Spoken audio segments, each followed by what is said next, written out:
देखिए, आज के टाइम में हर व्यक्ति पढ़ा लिखा है, हर व्यक्ति जानकार है, जागरूक है। अगर उसका विवाद किसी पड़ोसी से या किसी आसपास के व्यक्ति से लड़ाई झगड़ा होता है तो वो व्यक्ति जो है वो किसी न किसी बात को लेकर एफआईआर दर्ज करवा देता है। मोस्ट कॉमनली देखा गया है कि झगड़ा किसी बात को लेकर हो, लेकिन घर में महिलाएं जो है कि साहब हमारी महिला के साथ में बदतमीजी करी, उनको छेड़छाड़ करी उनके साथ में, इस तरीके के अपराध जो है वो एलिगेशन लगाकर एक एफआईआर दर्ज करवा दी जाती है, जो कि आजकल सबसे ज्यादा सामने आ रही है। महिलाओं के द्वारा महिलाओं के ऊपर किया हुआ अपराध जो है वो थाना हो, पुलिस हो, कोर्ट हो, कहीं पर भी हो, वो कहीं ना कहीं उसको बहुत ही ज्यादा बारीकी से और संज्ञान लेते हुए उसको देखती है। और इसीलिए आजकल के लोग जो है वो इन सब चीजों का कानून का दुरुपयोग कर रहे हैं। वो कैसे कर रहे हैं कि लड़ाई झगड़ा पड़ोस पड़ोस में किसी प्रकार का हो, कोई भी रिश्तेदार हो या कोई व्यक्ति हो जो आपका अपना नहीं है, किसी प्रकार से हो, अगर उस व्यक्ति के ऊपर कोई व्यक्ति किसी प्रकार से किसी और बात को लेकर लड़ाई झगड़ा हो जाता है तो वो घर में जो महिलाएं हैं उनके ऊपर बात रखते हुए अपना एफआईआर या अपनी तहरीर देता है थाने में और कहता है कि साहब मेरी पत्नी के साथ या मेरी बहन के साथ या मेरी बेटी के साथ में किसी प्रकार कोई चीज साहब छेड़छाड़ करी, मारपीट करी और ये किया।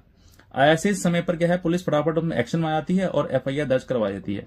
एफआईआर दर्ज करने के बाद इन्वेस्टिगेशन होता है तो पता लगता है कि इसमें तो ऐसा कुछ था ही नहीं, या फिर कभी कभी ऐसा होता है कि पुलिस भी कहीं ना कहीं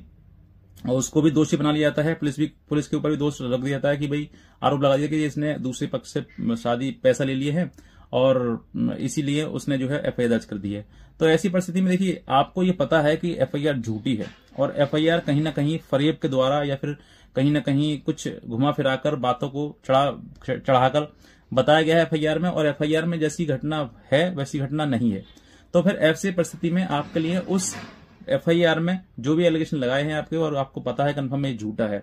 तो आप इसको नीचे लोअर कोर्ट में ना लड़कर सीधे हाई कोर्ट में लेकर आइए और हाई कोर्ट में आकर इसको क्वेश करवाइए कि इसके लिए ये हमारे ऊपर झूठी एफआईआर है और हमें गलत तरीके से इसमें फंसाया जा रहा है। तो पहले जो सेक्शन था वो सेक्शन 482 था, 482 सीआरपीसी था, जो कि अब जो है नया बन गया है बीएनएसएस 528, यानी कि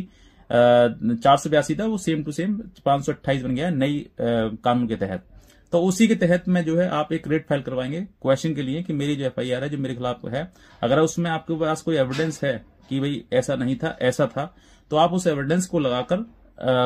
एफआईआर जो है क्वेश्चन करवाएं हाई कोर्ट से। और अगर आपके पास नहीं है तो कहीं ना कहीं आपको रिलीफ मिल जाएगा, क्योंकि वो बातों में वो कोर्ट के कानूनी चीजों से वो एफआईआर किस तरीके से बनाई डिजाइन की गई है वो एफआईआर देखकर पढ़कर समझ लिया जाता है। ये वकील ही समझा सकता है कि भाई किसमें क्वेश्चनिंग होगी या क्या रिलीफ मिलेगा आपके लिए। तो आपको अगर लगता है कि हाँ वाकई ये एफआईआर जो है मेरे ऊपर झूठी दर्ज कराई गई है, तो आप इसका एक बार हाई कोर्ट आकर